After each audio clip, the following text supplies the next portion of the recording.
What's up guys, it's ALLDAYANTHONY and welcome back to the RSX vlog that you probably know and probably, I'm still trying to work that out, but in today's video, I'm telling the exciting but also somewhat traumatic story of how I picked up my 2005 Acura RSX Type-S. Let's jump into it.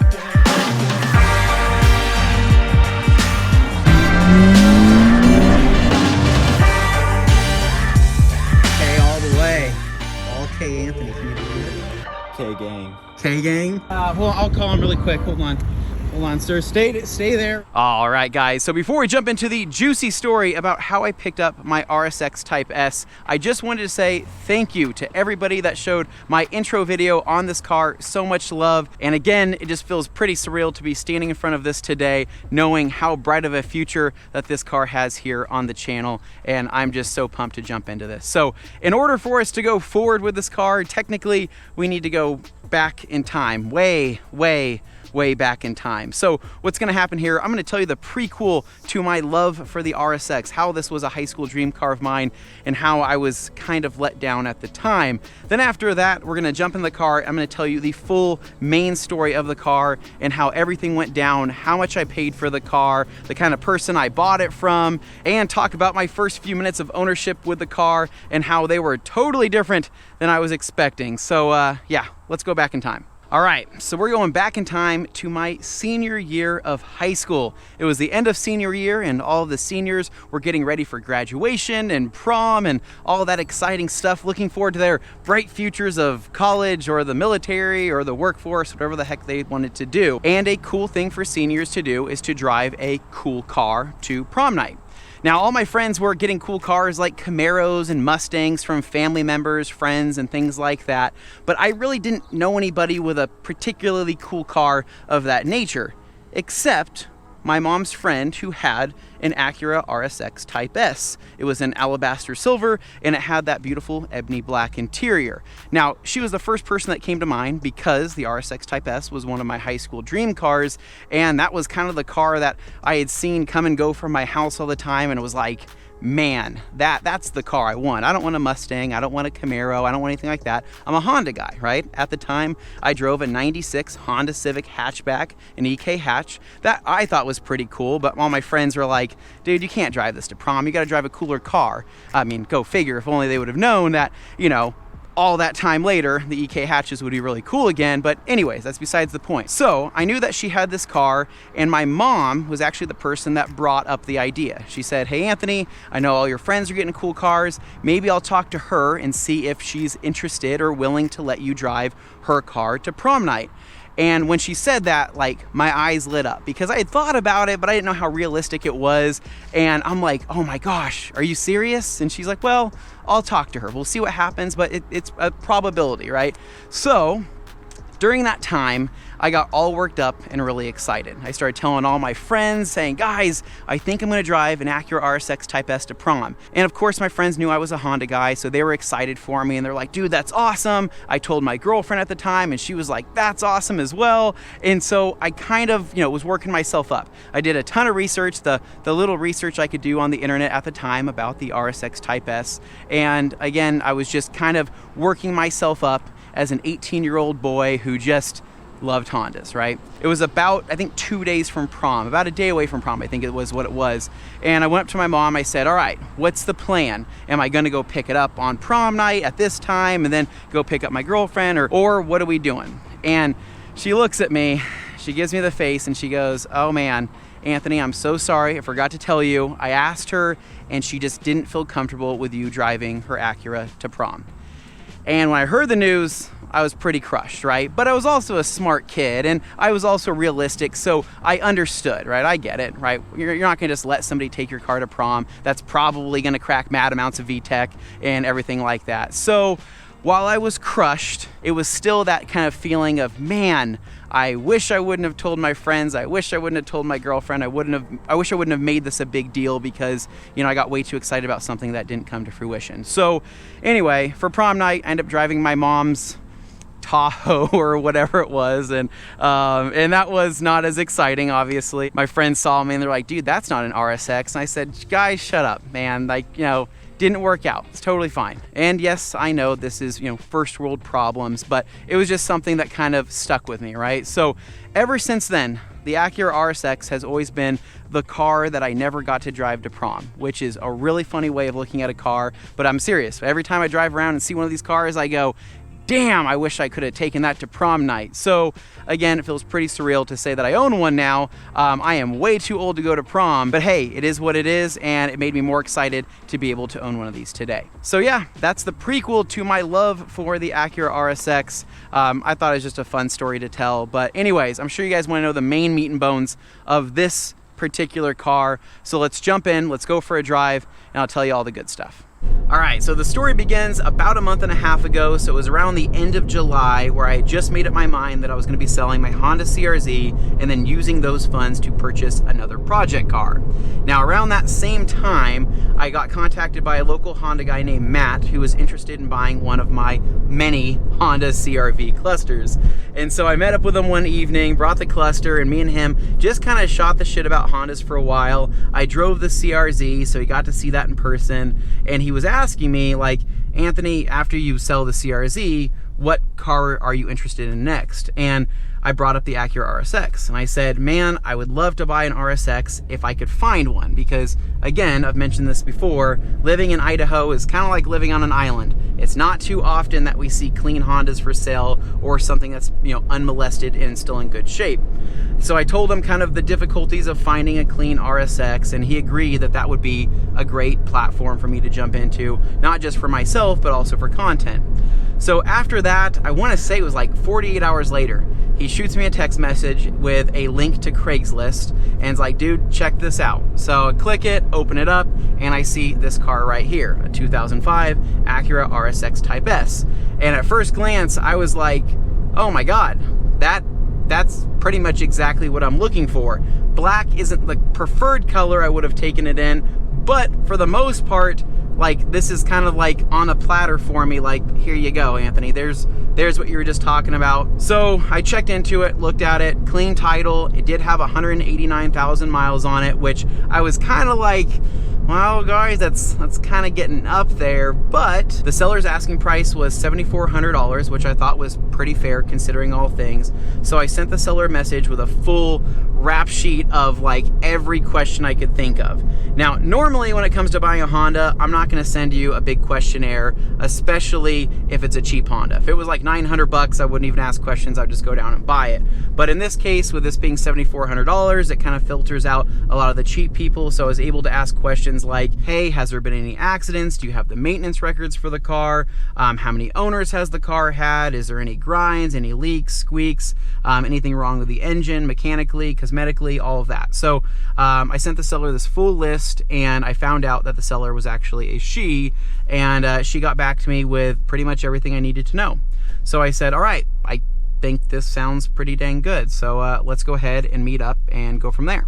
So funny enough, I just happened to be on my way to the exact same spot that I bought the Acura RSX, which was a Costco parking lot. Oh my God, it's another Acura RSX Type-S. Oh, or it's a base model, but it's still an RSX, hell yeah. So anyway, the plan was to meet at a Costco parking lot on like a Tuesday evening after work. It was like 105 degrees that day, but I was like all pumped and all jacked about it. So I brought cash with me. I didn't bring the full asking amount of cash, but I did bring cash with me, knowing that this was probably gonna be a quick cash deal if everything checked out. So on the way there, I'm like, I think it was like actually like literally in this spot right here, I'm like frantically looking for the Carfax and pulling up the Carfax and paying for it and all of that.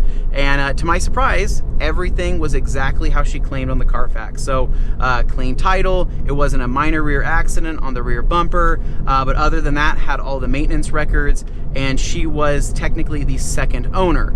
So she told me she owned the car for 16 years, which was like incredible, right? Because having a Honda for that long, you know, is always amazing, but being able to buy an RSX Type-S that's had few owners is even better. So she owned the car for 16 years, and then the owner before her was somebody that worked at the dealership. So I think all in all, a pretty good buy. So I meet her right up here. I was actually sitting in this parking lot right here looking over the Carfax and making sure everything looked good.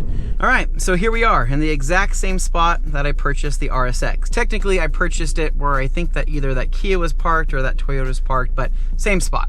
So anyways, she gets out of the car right over there, which is this weird that I'm here in the parking lot doing this? I thought it would be more helpful so you guys can like visualize everything. So she gets out of the car right there, and I see that she's a woman in roughly her mid-50s, but kind of like a young mid-50s, if that makes sense. She was like dressed kind of younger, and I started talking to her, and she was super freaking cool, man. I'm talking like high energy, but kind of like eccentric, and I don't know, she was just cool. I don't know, I just had a good time talking to her. So me and her talked about the car for roughly, I don't know, like 10 minutes, and then we went on tangents talking about a ton of other things, and then we came back to the car, and kind of in that time I was just walking around the car looking at it. I mean, I was pretty much expecting the front bumper to be as chipped up as it was, because she had explained that for about 3 years she daily drove this car and put a ton of miles on it, driving from Boise to Parma, which is quite a long way. So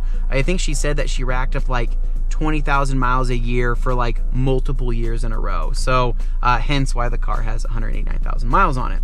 But all in all, man, the exterior looked great for the most part. Couple small things I needed to fix, and the interior was the biggest selling point. And when you saw the size of this woman, you'd see why. I mean, she was maybe 110 pounds, and really the interior was exactly how you see now. I mean, it was in really, really good shape, so I was really happy about that. So she threw me the keys, went for a drive kind of back that way, and it was my first experience actually driving an Acura RSX Type-S, believe it or not. And so I didn't really know what I was looking for other than normal Honda things. And I was waiting for that VTEC crossover, of course, and I wanted to see how the car handled, because I know that this platform doesn't necessarily handle as well or is as easy to modify as the Civic, but I knew that, you know, I needed to see if anything was loose or if there was anything wrong with it. So all in all, everything checked out.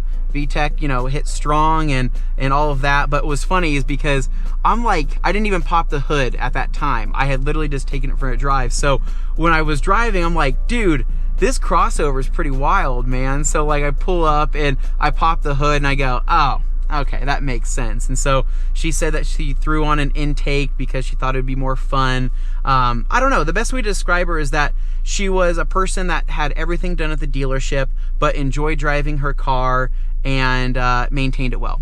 That's I don't know, that's the best way to describe it. I told her I had cash on me. I asked her if she was in the position to sell it. She said yes, so the negotiations kind of began around there. Now, her asking price was $7,400, which again, I don't think was unreasonable. I think for the car's condition and how it was driven and how it was maintained, and that she's owned it for 16 years, I think it was worth her asking price. But because of the front bumper needing to be resprayed and the hood and, you know, some other things I wanted to fix on the car, I wanted to see if I can get her down just a little bit, a respectable amount, to be able to knock those things out. So anyways, after going back and forth, she called her husband, you know, talked to me, called her husband back, talked to me, and we settled on the price of $6,500, which I think, in my opinion, was a pretty damn good deal for what this thing is. So $6,500. She included the new shifter console area with the shift boot, and she also included the Acura badges for the front and rear. And other than that,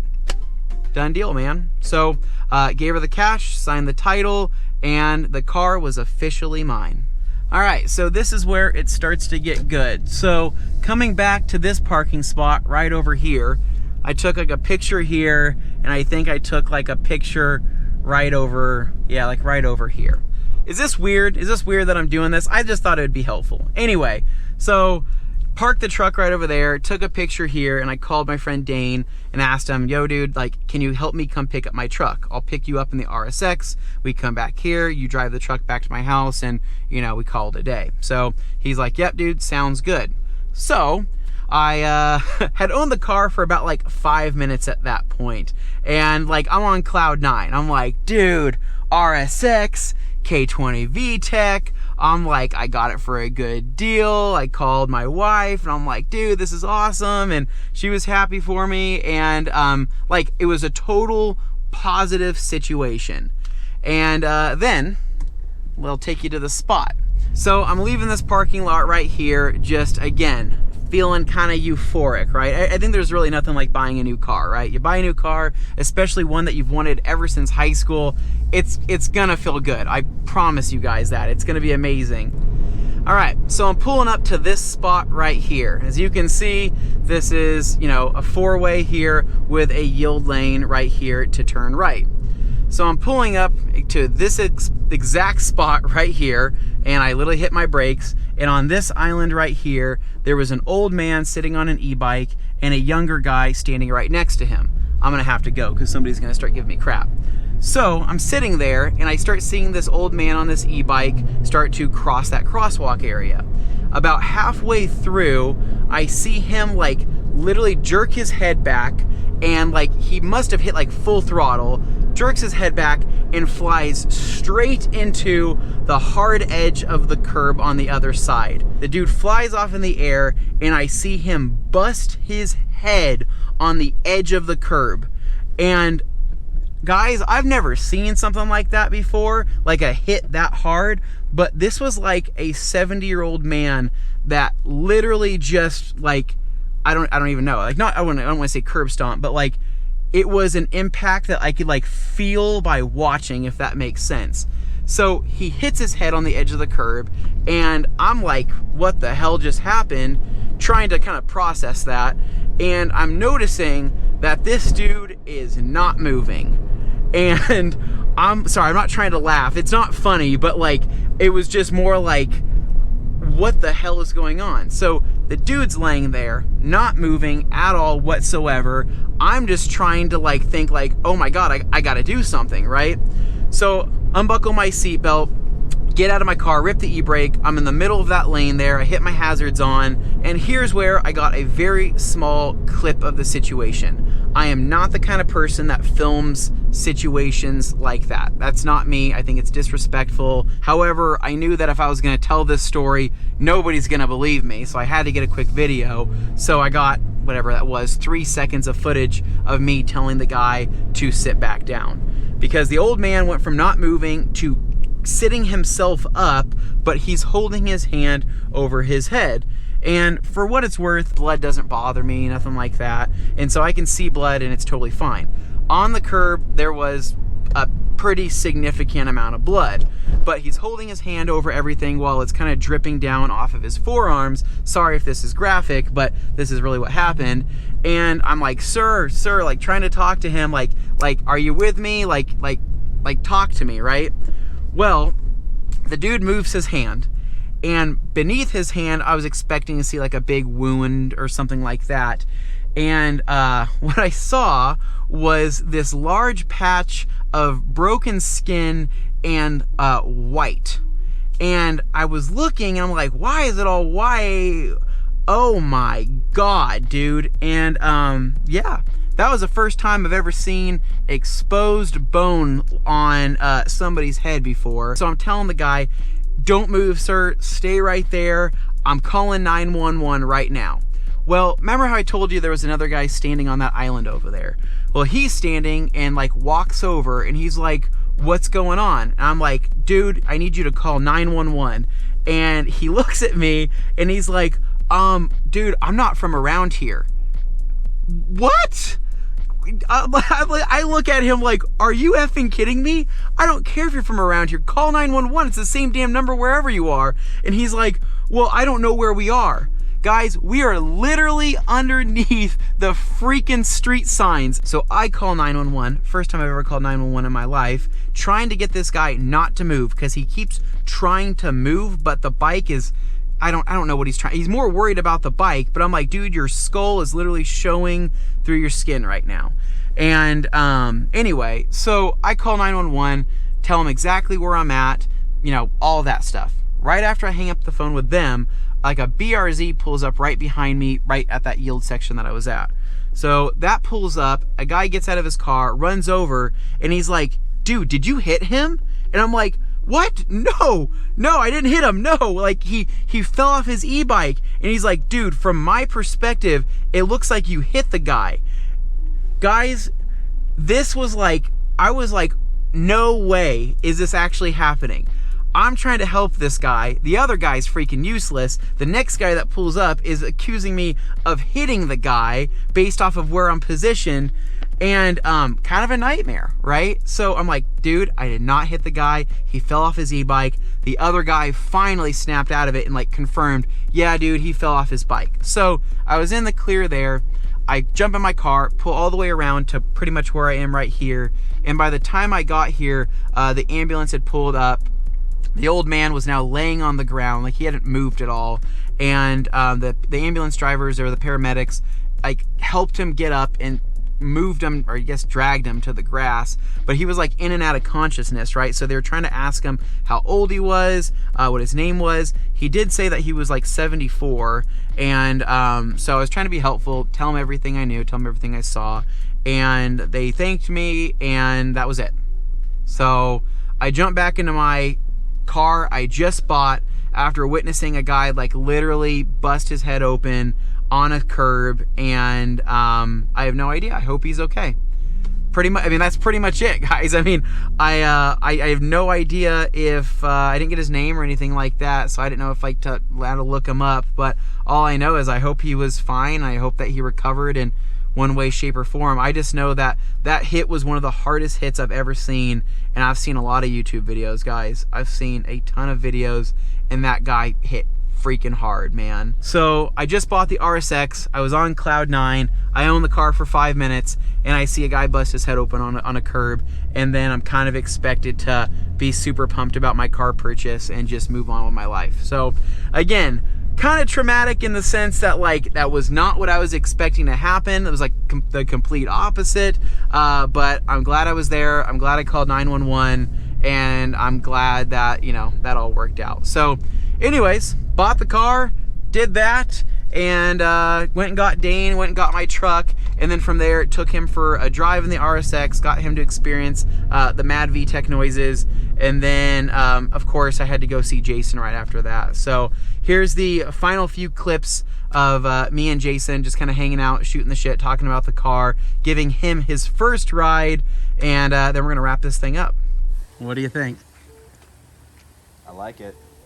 Yeah, dude. Needs just a little love, right? Yeah, not much. Front bumper, hood, that'll get, I'm probably gonna just respray that. There's really, it's got so many chips on it. I mean, I could probably make some magic happen, but it's got a couple gnarly ones that kind of dinged it a little bit. So respray on that in front bumper, or we just wrap the whole thing in white, right? Yeah. And that would be my true love, is a white RSX. But couple dents, couple small things, but I think Eric can come through with some PDR and you know, make some magic happen. But the seats aren't torn, which is miraculous. Yeah.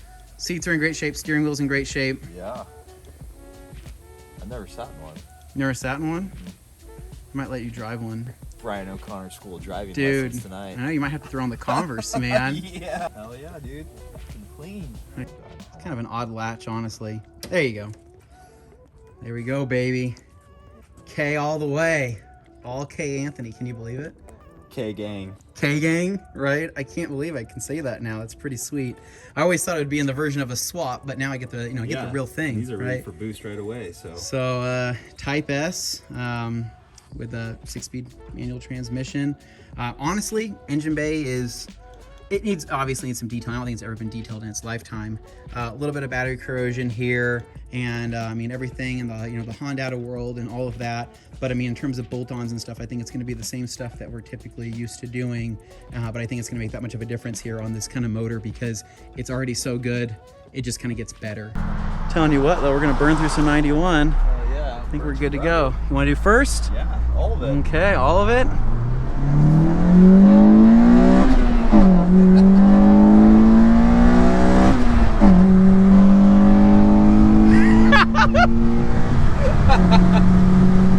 That little tire chirp going in a second. Chirp. Is that louder than what you thought it was gonna be? It's not a open dump loud. Yeah. Roll on to third.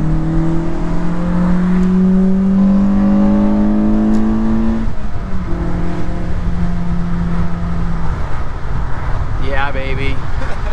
Yeah, baby. Ooh, those brakes. Yeah, that's gonna have to be. Yeah. That's gonna have to be done for sure. Flip a Yui here.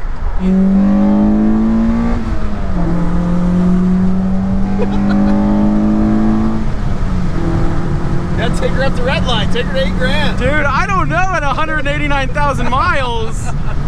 Last time I took something up to Redline around this area, it did not go great for me.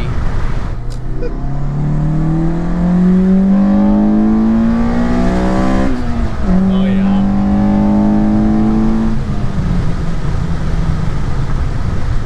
Yeah, a little more power than the single cam. Yeah, yeah.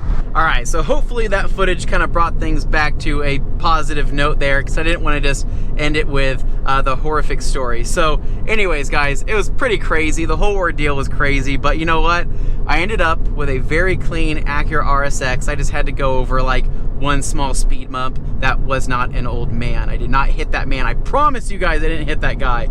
And yeah, that was it, guys. So anyways, we can finally continue on with modifying the RSX. I'm so pumped for this car. I'm so pumped to jump into things because I have parts that are stacking up around the house, around my office at work, and yeah, I just can't wait to jump into this. So here in the future video, you're gonna see the PDR work getting done on the RSX, getting all the dents removed since I first got it, obviously, and then from there, we're just gonna start doing the damn thing. I don't really have an order planned just yet, but I will tell you, coilovers are coming, wheels are coming, other suspension bits are coming, bracing's coming, dress-up parts are coming. I mean, like, OEM parts are coming, and like, I think it's gonna be a non-stop list. I hope there's gonna be a ton of content from everything. So anyways, guys, I am going to head home because we are at a light.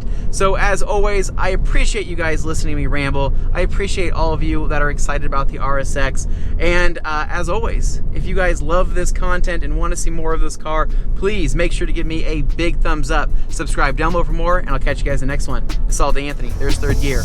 Peace.